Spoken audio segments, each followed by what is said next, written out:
লজ্জার বিষয় নয়। বিশ্বনবী কি করতেন? নাপাক হলে করতেন। মা আয়েশা নিজে করিলেন বর্ণনা, কি আনন্দ নবীর সাথে নাই তার তুলনা।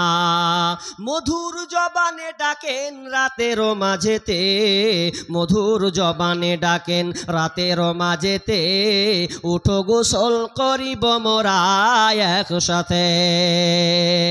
গোসল আপনার বালতি নিয়ে এসে মোদের মাঝেতে রাখিতাম, পানি নিয়ে মোরা গোসলি করিতাম। কভু কেড়ে নিতেন পাত্র মোর হাত হতে, নবীজি ঢালিতেন নিজের মাথাতে। কভু ঢেনে কেড়ে নিতাম আমি নবীর হাত হতে, ঢালিতাম আমি নিজের মাথাতে। কি যে আনন্দ নবীর সাথে নাই তার তুলনা, গোসল করিতে মোদের কত ছিল যে আপনার, গোসল করিতে মোরা কত শান্তি যে পেতাম। তার মানে মা আয়েশা বলছেন আমরা উঠে যেতাম, নাপাক যখন হয়ে যেতাম রাত 12টা কি 1টা কি 2টা কি, বিশ্বনবী আদরের সঙ্গে বিবিদেরকে ডাকতেন, আমাকে ডাকতেন, আয়েশা ওঠো ওঠো আমরা ফরজ গোসলটা করেনি। এটা কোনো শরমের কথা নয়, এটা কোনো লজ্জার কথা নয়।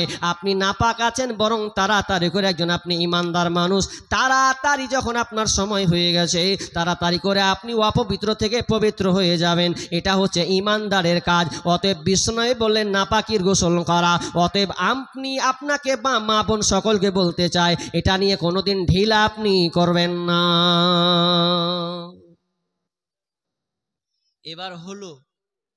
এবার শেষ কথা বলি একটা। আপনাদের এইদিকে একটা কথা শুনলাম, কি জানেন? বলবেন হ্যাঁ কি না, ভুল হতে পারে সঠিক হতে পারে। আপনার এদিকে বেগুন চাষ হয়েছে? হ্যাঁ, ভালো হয়েছে না খারাপ হয়েছে? হ্যাঁ, খুব খারাপ। আর আমাদেরটা আরো উল্টা, অন্য কিছু। দুটাকে মিলাচ্ছি আমি একটা একটা করে, ভালো করে বুঝেন। বেগুন চাষ আপনাদের উত্তর দিনাজপুরে ভালো হয়নি তো আমাদেরকে বলছেন 90 টাকা কিলো, 80 টাকা, মাথায় খারাপ। যেখানে 40 টাকা 30 টাকা কিলো বেগুন, সেখানে দাম দর হচ্ছে 90 কিলো। আপনাদেরও ভেজাল, আমাদেরও ভেজাল, দুই দিকে ভেজাল শুরু হয়েছে। আর আমার আল্লাহ কি বলছেন ওটা কি আপনি গুরুত্ব রেখেছেন? আল্লাহ বলছেন আল্লাহ বলছেন তোমরা কি করো, আমার আনফিকু তোমরা দান করো, মিন তয়্যিবাতি মা কাসাবতুম ওয়া মিম্মা আখরাজনা লাকুম, তোমরা দান করো, আমি তোমাদেরকে, তোমরা তোমাদের আপনি উৎপন্ন ফসল থেকে তোমরা আল্লাহ রাস্তায় দান করো, তোমাদের ইনকাম সোর্স থেকে তোমরা আল্লাহ রাস্তায় দান করো, এবং তোমাদের জমিন থেকে যা আমি উৎপন্ন করি, জমিন থেকে যেটা তোমাদেরকে দিই, ওটা ওখান থেকে তোমরা আল্লাহ রাস্তায় খরচ করো। শুধু তাই নাই, আল্লাহ সুবহানাহু বলছেন ওয়াল্লাযীনা ইয়াকনিজুনাদ যাহাবা ওয়াল ফিজ্জাতা ওয়া লা ইউনফিকুনাহা ফি সাবিলিল্লাহি ফাবাশশিরহুম বিআযাবিন আলীম। আল্লাহ বলছেন যারা সোনা এবং চাঁদিকে এক অর্থাৎ অর্থ উপার্জন করে জমা রেখে দেয়, অর্থাৎ অর্থ সম্পদ টাকা কড়ি ব্যালেন্স এগুলোকে জমা রেখে দেয়, আল্লাহ বলছেন তাদেরকে সুসংবাদ দাও, আযাবের সুসংবাদ, তাদেরকে কঠিন আযাবের সুসংবাদ তাদেরকে দিয়ে দাও। যারা কিনা আপনার অর্থ সম্পদকে আপনার কিনা জড়ো করে রাখে, জমা করে রাখে, চাইলে আর রাস্তায় খরচ করে না। আর আগের আয়াতটা বললাম, আল্লাহ যে আপনাদের জমিন থেকে উৎপন্ন দিচ্ছে ওটা আল্লাহ নিজে আপনাকে দিচ্ছে। অস্বীকার করার আছে আপনাদের? কে অস্বীকার করবেন যে আমি নিজে করছি? নিজে যদি করেন তো ঠেকালেন না কেন বেগুনটাকে? হাজি কত দিলেন সার, কত পানি, কত আপনার কিনা ঔষধ, তাই তো এত খরচ, ঠেকালেন না কেন? পারলেন না কেন?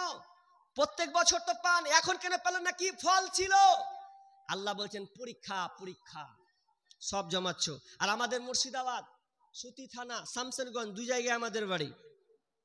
শামসেরগঞ্জের আপনারা নাম শুনেছেন ধানগড়া, এরকম প্রতাপগঞ্জ, যদি সোশ্যাল মিডিয়ায় দেখে থাকেন নদীর ভাঙন আপনারা দেখেছেন তো?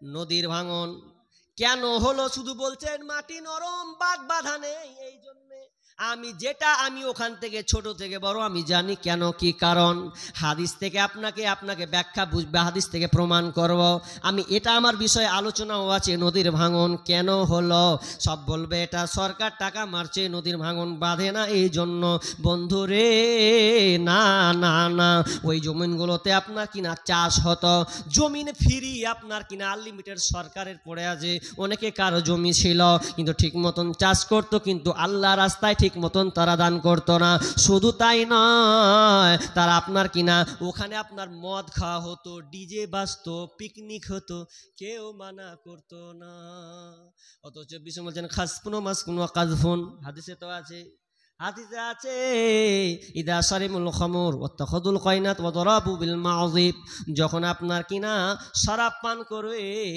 আপনার কিনা গান বাজনা হবে নারীদেরকে মত্ত থাকবে তখন ভূমিধস হবে রে ভূমিধস হবে ভূমিগুলোকে তলিয়ে নিয়ে চলে যাবে তার মানে আমি ওখান থেকে বুঝলাম ছোটবেলায় গামছা নিয়ে আপনার কিনা সাইকেল নিয়ে চলে যেতাম নদী গোসল করতে কত দূর পর্যন্ত তো আর